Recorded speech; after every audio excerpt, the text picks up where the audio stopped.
How's it going, guys? Just let me do a quick audio check here. Quick little audio check here. Yeah, that makes sense. It's working. Let's see. Yeah, now we should be working. Perfect. How's it going, guys? And welcome to this first live episode of Langerr at the mic. I decided to do a late episode tonight on July 29th. Just to go over some NFL power rankings going to preseason, because why not? Obviously, you could go watch the episode that I recorded last night on my Twitter, breaking down the Canadians versus Leafs after the game. So I did a post-game show. You could go check that out on my Twitter at Mike Langerr. So let's get right into it. So, over this past summer, I did a list of NFL teams and power ranked them, I guess, in terms of tiers, because obviously with so much parity in the NFL, it's really difficult to get a feel of which team is best 1 through 32. But what I did, and I think the best way to go about this, going into the season, is to rank them based on different tiers. So the same way, I guess you could do that for quarterbacks. I'm going to do that for the NFL teams in terms of tiers. So here's what I got. Let's start from the bottom. And I guess you could kind of count this. I looked at my list beforehand and looked at which teams or which players opted out because of COVID. And nothing much has really changed in terms of my list. And obviously, I totally support whichever players decide to opt out due to COVID. It's their right to protect themselves and their family from the virus. So good on them for opting out if they chose to do so. But anyway, let's get to it. So let's start from the bottom. I call this my bottom tier of pure underdogs. Pure underdogs. You got the Washington Redskins, or not the Washington Redskins anymore, the Washington football team, New York Giants, and Jacksonville Jaguars. So, Washington football team, their best and strongest suit, I'd say, is Ron Rivera. Ron Rivera is their strongest suit at head coach. Besides that, I honestly don't really see much in their roster that scares me. I mean, their defense is pretty decent. Defensive line is good. Secondary is okay. But offense, Dwayne Haskins, I don't know. It's going to be his second year, but he didn't really inspire much confidence last year in his play. Adrian Peterson, like Frank Gore, I mean, look, could he keep running the rock all this time and be effective? I mean, he'll be Adrian Peterson at this stage of his career, but then that's really it. Terry McLaurin at wide receiver, okay. Alex Smith, great story. Is he going to play this year? I don't know. But yeah, Washington, pure underdog. Not much to play for this year. New York Giants, honestly, Daniel Jones was skeptical of the pick last year when it was made, like so many others were. But here's the thing. They just lost Nate Soldier, opted out, so their offensive line's not going to be great. Cam Fleming's probably going to take a spot.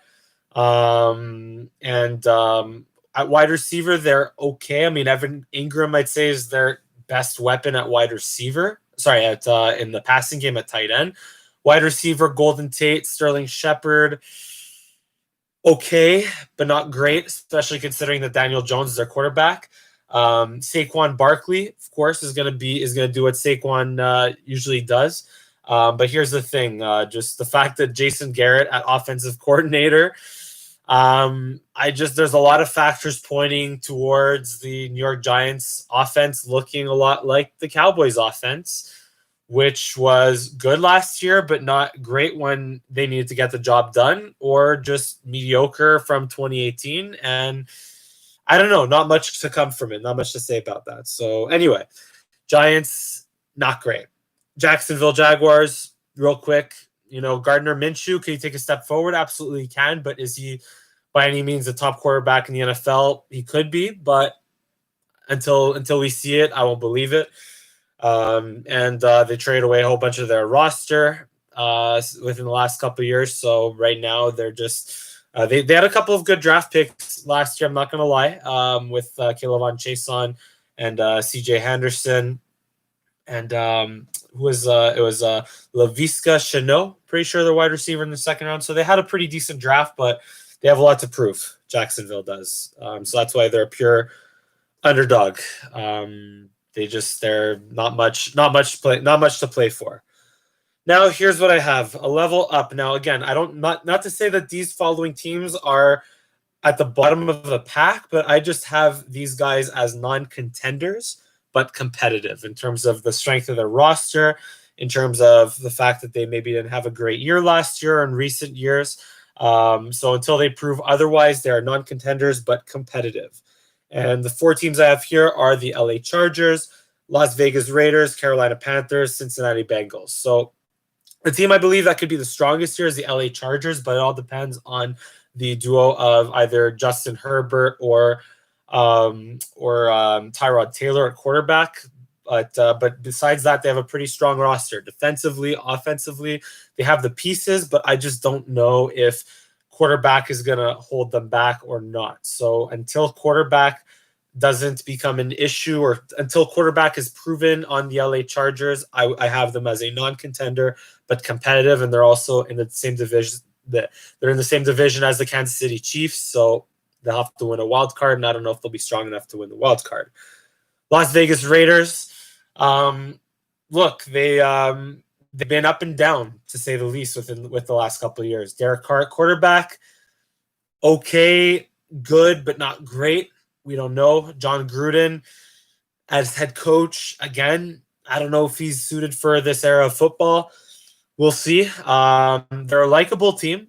Not going to lie, they're a likable team. I would cheer for them, but until they prove otherwise, 6-10, or sorry, 7-9 last year, and I believe 6-10 the year before. They got to pick it up. They got to have a big year this year to be a contender. So recent history shows Las Vegas Raiders not great. So that's why I have them as a non-contender. Carolina Panthers, great head coaching hire, I believe, in Matt Rule, even though he hasn't coached in the NFL yet. I believe he is a tremendous head coaching hire.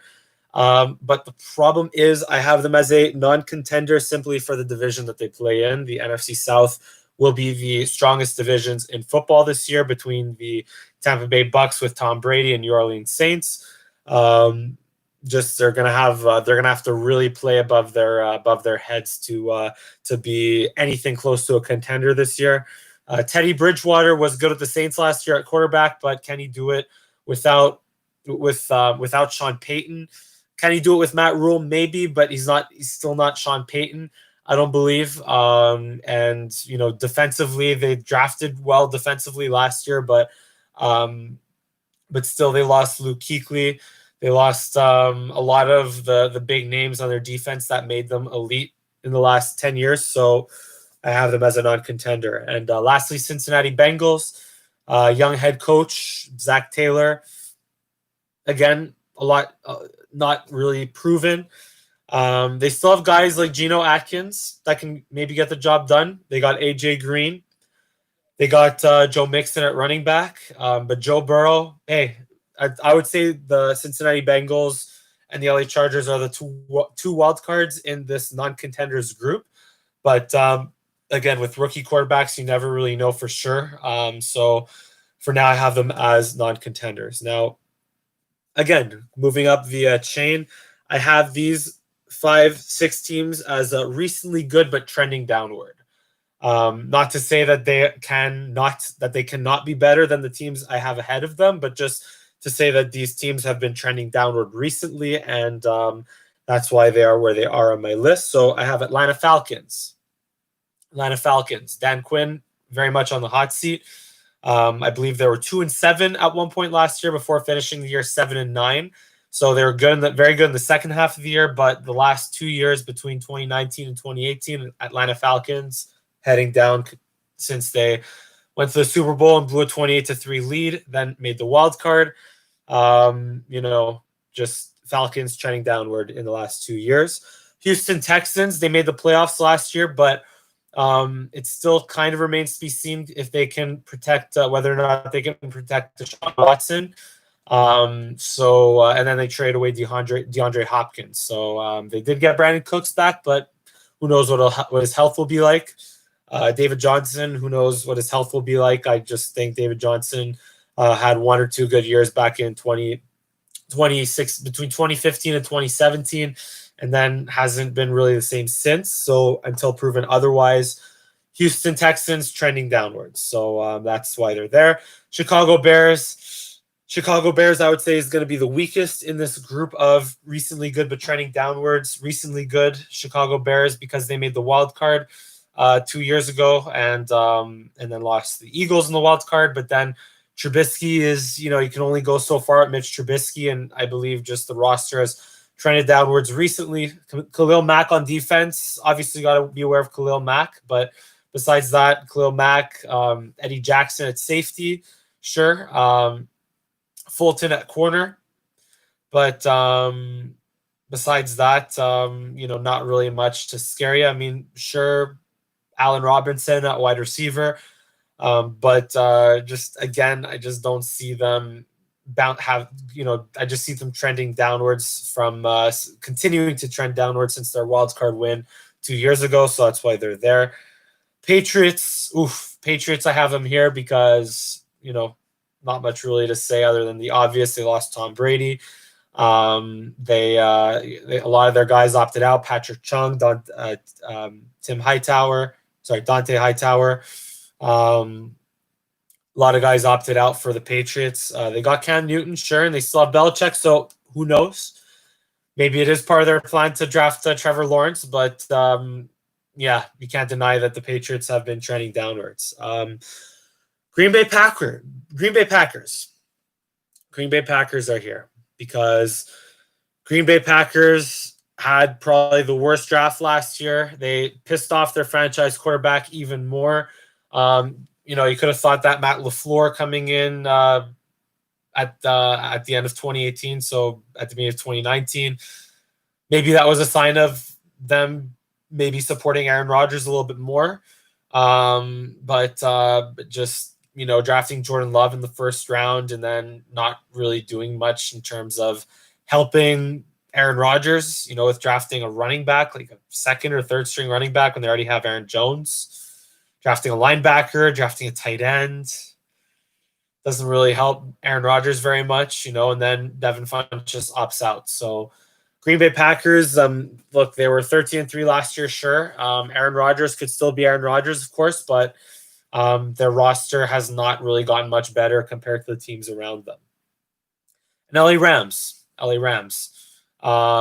trending downwards. Again, went to the Super Bowl, but then last year they had some games that they had some signature wins, but they also had some very disappointing losses, like Tampa at home.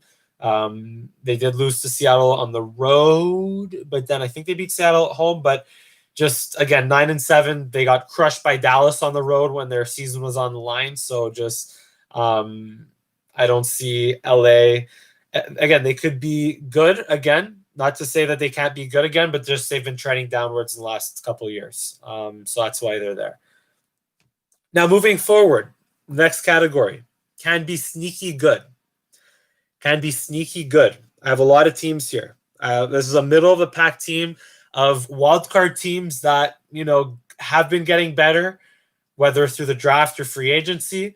They've been getting better, but they might not be ready to take that next step yet. Or they took a step back last year, but they had a really strong offseason and they are poised to be good, but might not necessarily be good. So can be sneaky good. We have 7 teams here: Pittsburgh Steelers, Arizona Cardinals, Denver Broncos, Detroit Lions, Cleveland Browns, New York Jets, Miami Dolphins, Indianapolis Colts. Pittsburgh Steelers. Quite simply, they're the Pittsburgh Steelers. And if they have Big Ben, they went 8-8 without Big Ben last year. If Big Ben could stay healthy, could go 10-6, 9-7, 11-5, maybe sneak into a wild card spot. I don't know if they'll win the division with the Baltimore Ravens in their division, but who knows? Maybe they could bounce back and luck their way into a wild card spot with Big Ben. If he's healthy and if Big Ben plays, don't sleep on Pittsburgh. Arizona Cardinals. Kyler Murray, second year. Rookie, one of the best offensive rookies. I believe he was offensive rookie of the year last year. But anyway, Kyler Murray, second year, could take a step forward, could take a step back. Who knows? But hey, they got DeAndre Hopkins. So all of a sudden, they, led by Cliff Kingsbury, offensively, they're going to be a handful. Defensively, they still have Chandler Jones on the edge. They still have Patrick Peterson in the secondary. So they could be a team to watch in the NFC in terms of the conference, in terms of maybe a wild card, because I don't know if they're going to be better than Seattle or San Francisco. But definitely worth watching for. Maybe they can luck their way into a wild card spot in the NFC. Arizona Cardinals can be sneaky good. They could also be sneaky bad. They could also just be average again, but they could be sneaky good. That's why they're in this category. Denver Broncos got really good at wide receiver all of a sudden. Now they have Jerry Jeudy, Cortland Sutton.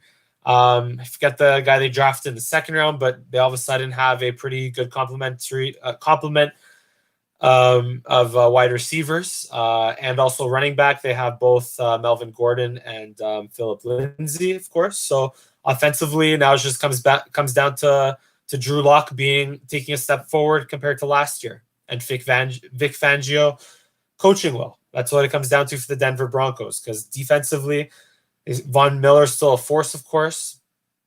Secondary might not be the same as it has been recently, but Denver Broncos could luck their way into a wildcard team, especially in a very competitive AFC, a very middle-heavy AFC. Detroit Lions. I have the Detroit Lions here because Matt Stafford missed most of the year last year. So if Matt Stafford is healthy this year, Matt Stafford, I believe, is one of the most underrated quarterbacks in the NFL. They did have Kenny Golladay opt out, but they still have Marvin Jones. They lost Darius Slay, sure, but they replaced him with Jeff Okudah. So Lions, again, if assuming health, and they could maybe take a step forward this year. I don't see them being as bad as they were last year. I think it was 13-12-1 or 4-11-1, whatever it was. I don't see them being as bad as they were last year, but they could maybe, again, sneak their way into a wildcard spot. Who knows? Cleveland Browns. This is the year for the Cleveland Browns. Quite simple. They have the talent everywhere on their roster, offensively, defensively. It's the year for the Cleveland Browns. Baker Mayfield. Is Baker Mayfield the guy? Let's see. Cleveland Browns. They have the talent to be good this year. They have the talent, maybe not to win the division over the Baltimore Ravens per se, but they have the talent to definitely make earn a wild card spot in the AFC. But can they do it? Yes. Will they do it? I don't know. So can be sneaky good, sure, but it's the year for them. It's the year for the Cleveland Browns this year, or else look out. New York Jets, and I could use a water. I forgot to take a water for this show, but anyway, sorry about that. I'm gonna grind through this. Anyway, New York Jets. I might be a little bit biased because my uncle and cousin are New York Jets fans here, but look, don't sleep on them. I say don't sleep on the New York Jets because New York Jets always have low expectations, right? Everyone laughs at the New York Jets, right? Because just they're the Jets and they do what the Jets do, right? But then again, they still have, Sam Darnold in his third year. They still have Le'Veon Bell. They could be good this year. I mean, honestly, the only thing stopping them right now is Adam Gase and maybe the fact that they lost Jamal Adams, sure. But if they stay healthy and if Adam Gase doesn't get too much in their way, Jets could be good this year. Again, AFC is very middle heavy. They could make some noise this year, New York Jets. Miami Dolphins. Yeah, Miami Dolphins could be sneaky good. Oh yeah, and forgot to mention Jets. AFC East, the division could be wide open unless the Buffalo Bills run away with it.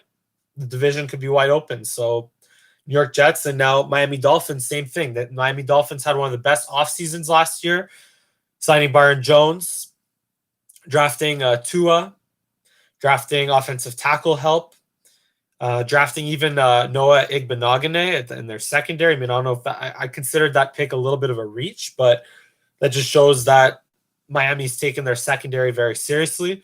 between now they have Byron Jones, Xavier Howard, and now a first-round pick at corner. So their defense will be better. They have their franchise quarterback. I mean, again, rookie quarterbacks, you never know, but I think Tua will be just fine in the NFL. He should play over Fitzmagic, but they're well coached. I think Brian Flores solidified himself as a pretty reliable and pretty decent coach for them. Which is why, look, if the arrow's pointing up in Miami, and if that leads into a wild card spot, then great. Could also mean a 7-9 season, sure, but it could also mean a 9-7, maybe 10-6 season. But could be sneaky good, and don't sleep on the Miami Dolphins. Definitely don't sleep on the Miami Dolphins. Indianapolis Colts. Definitely don't sleep on the Indianapolis Colts. It wasn't too long ago when they went 10-6 and went to the division round, and they ran into Patrick Mahomes and the Kansas City Chiefs. That's all. But besides that, they had a really good year. They had Andrew Luck at the time. Frank Reich. They still have Frank Reich now. I think he's a very underrated coach. But now just plug in Phillip Rivers, give him, T.Y. Hilton and Michael Pittman at wide receiver. Give him Marlon Mack and I think it was Jonathan Taylor they drafted at running back. So they have two solid running backs. Tight end. They still have Eric Ebron? I think so. Pretty sure they still have Eric. No, Eric Ebron went to the Steelers. I'm pretty sure. So that's why all the more reason why Steelers could be good. Yeah, so Eric Ebron's on the Steelers, but still. Offensively, Colts still good. They still have Darius Leonard. They still have Justin Houston. I think he's still playing, making plays for him. So Indianapolis Colts, well coached, good roster. I think they're the strongest. I think they're the most likely in this tier to be good this year. Indianapolis Colts rounds out, can be sneaky good. Now, here's where I'd say I started ranking 1 to 11, the contenders with the Super Bowl contenders and conference contenders, et cetera, et cetera. So at number 11, I have Tennessee Titans. Tennessee Titans at 11 because hey, they made it as far as the wild card, as the conference championship last year. And if they're good enough to win in Foxborough, and if they're good enough to upset the Ravens, then I'd say they're good enough to be good again this year, right? I mean, Ryan Tannehill's still there. Derrick Henry just signed a 4-year extension. I mean, look, running backs could still, Derrick Henry might dip down in terms of his performance, which will affect maybe the overall status of the Titans. But again, look, they're good until proven otherwise. I would say they're at least good for 9-7 this year, maybe better. They could also be worse, but I would say, given where they ended up last year, making it all the way to the conference championship, they're playing with the pressure and the expectation now. So I would have them as one of the contenders in the conference in the AFC. Buffalo Bills. Well, is Josh Allen going to be good enough to, or is he going to be as good as he was last year to not get in their way? Because they have a strong roster offensively and defensively. And again, I would say they're the favorites to win the AFC East this year. Buffalo Bills are. So yeah, I would say it's their division to lose. But the question is, Josh Allen, will he be as good, if not better, than he was last year? Or will he be worse than last year? Buffalo Bills, contender. Conference contender. Minnesota Vikings. I believe the Minnesota Vikings, given the fact that the Packers took a step back, the fact that the Detroit Lions could be very good, could be very bad. Well, I wouldn't say very good, but they could be good, could be bad. Detroit Lions. And the Bears are a step back. I would say the Vikings, it's their division to lose this year. It just depends on, if they don't perform up to expectations, then the Vikings will take a step back. But I would say the NFC North is theirs to lose this year. Number 8, Philadelphia Eagles. Eagles are still, Carson Wentz is still one of the best quarterbacks in the NFL. I mean, he's not top 5, but he's definitely top 10. I'm saying that as a Cowboys fan. Is he better than Dak? I don't know. I don't think so. I think Dak is slightly better than Carson Wentz, but Philadelphia Eagles are definitely good enough to at least win the wild card. If not, they should challenge for the wild card this year, if not the NFC East. So that's why I have them as a conference contender. Again, not necessarily to say that they'll go 13-3, but I'm saying at least that they will at least make the playoffs. Number 7, Dallas Cowboys. Yes, maybe I'd say biased, but then again, that they still have Dak.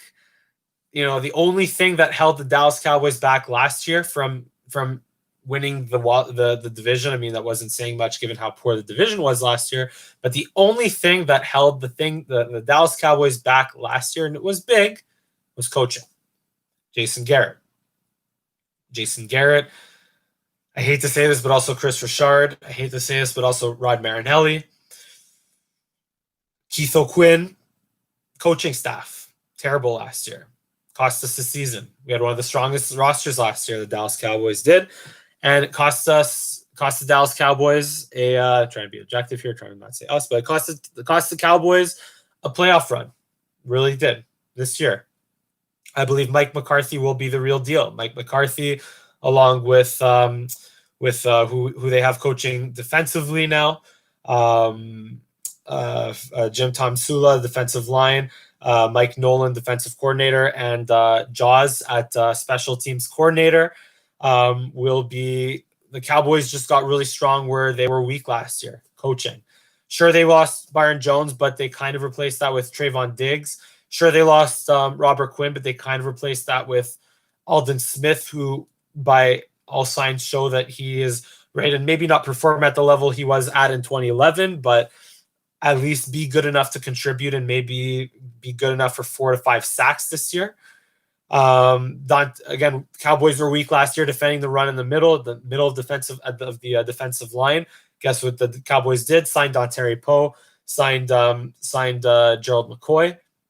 And if Tyron Crawford stays healthy, then defense will be a lot stronger. And that means if the defensive line's stronger, that means the linebackers will be stronger. That means the secondary will be stronger. So Dallas Cowboys, number 7. Number 6, Tampa Bay Buccaneers. Obvious reasons. Got Tom Brady, got Rob Gronkowski. They have Bruce Arians, one of the, still a wily veteran head coach, right? So Tampa Bay Buccaneers, the only thing that's in the way of the Tampa Bay Buccaneers is my number 4 team, the New Orleans Saints. But the Tampa Bay Buccaneers, I'd say, are the wild card spot, the top wild card spot in the NFC is theirs to lose. And who knows, maybe they'll be better than the Saints. But I would say I would have to give the Saints the benefit of the doubt here based on the fact that the Saints just have a better overall roster. Seattle Seahawks at number 5. Seattle Seahawks at number 5 because just Russell Wilson magic. Russell Wilson magic and the fact that they got Jamal Adams. Simple. Seahawks are the only. What is interesting though is the fact that they might not be good at home this year. They might not be as good at home compared to how they usually are. So the Seahawks could very well be lower on this list, but they're still a conference contender, very much so. They're still very much a conference contender, but maybe not at number 5 in that group. But I still think that unless the fact that the 12th man, the fact that the 12th man won't be there, if that plays that much of a factor and brings them down the list a bit, could happen. But until that happens, I'd say Seattle Seahawks are at number 5. Maybe Tampa could be a little bit ahead, but definitely Seattle Seahawks are a conference contender and a playoff team until proven otherwise. And now finally, I have Super Bowl contenders. This is the second highest tier of all my tiers. Super Bowl contenders could trend down. They got 2 teams there, San Francisco 49ers, New Orleans Saints. San Francisco 49ers, we've seen a trend in recent years where teams that make it to the Super Bowl but lose in the Super Bowl don't win the Super Bowl. I think the only exception, I'm trying to think in recent history, is there an exception to that? I don't really think so. Yeah, I don't really think so. Pretty much every team that has made it to the Super Bowl but lost in the Super Bowl did not end up winning the Super Bowl next year. So that's why I'd say San Francisco, they're a contender to win the Super Bowl, even because their roster got stronger, or they're the same, if not better, from last year. But a lot of teams around them also got better. And can they replicate a Super Bowl run? I don't think so, just based on what history says.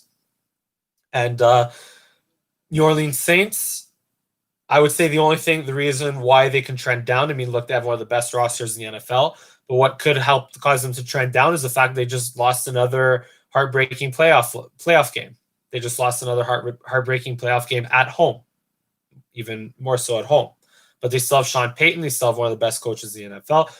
They have Drew Brees. I mean, I don't know if Father Time will catch up with Drew Brees or not, but Drew Brees, at the end of the day, is still Drew Brees, and he still means what he means to that team. And worst case, hey, they could throw in Taysom Hill for a couple of plays, and he'll make a couple of big plays whenever they need him to. Defensively, still they still have Rashawn. They still have Rashad Lattimore. Just blanking out here a little bit. They still have Lattimore at corner. They still have Demario Davis. They still have Cameron Jordan. Still, again, one of the best rosters in the NFL. Michael Thomas and Kamara, of course, on offensively. And yeah, that's it. Just two teams, Super Bowl contenders, but could trend down. And then I have guaranteed Super Bowl contenders: Kansas City Chiefs, Baltimore Ravens. And that's it. That's it. Kansas City Chiefs, they have Pat Mahomes, and they could very well repeat, right? Pat Mahomes, Andy Reid, still there, still have Sammy Watkins and Tyreek Hill, Travis Kelce. They're still a juggernaut offensively. And if they get home field advantage in the playoffs, good luck beating them. Baltimore Ravens, I think that was a bit of an anomaly, the fact they lost to the Tennessee Titans last year. I know I just said that the Titans deserve the respect for beating Baltimore on the road, right? But again, I think the Baltimore Ravens will come back strong this year. I don't know if they'll go 14-2, but they still have one of the best rosters in the NFL, and they'll likely get one of the top seeds in the AFC, which means you'll have to go into Baltimore to beat them. And I don't see them. I see them learning from their mistakes last year and being good again this year, or being better, making it further in the playoffs this year, because you can't get much better than 14-2. But yeah, I just say they would go further on in the playoffs than last year. And that's it for today. The long broadcast today, 32 minutes, 42 seconds, our first live show here on Langerr at the mic. If you watched this long, then thank you. And if you liked what you saw, then please subscribe then why not subscribe to my channel, and follow me on Twitter at Mike Langerr, or on Instagram at Mike Langerr, and stay tuned for a couple more videos this week. And I look forward to seeing you at the next episode of Langerr at the mic. Thank you for watching.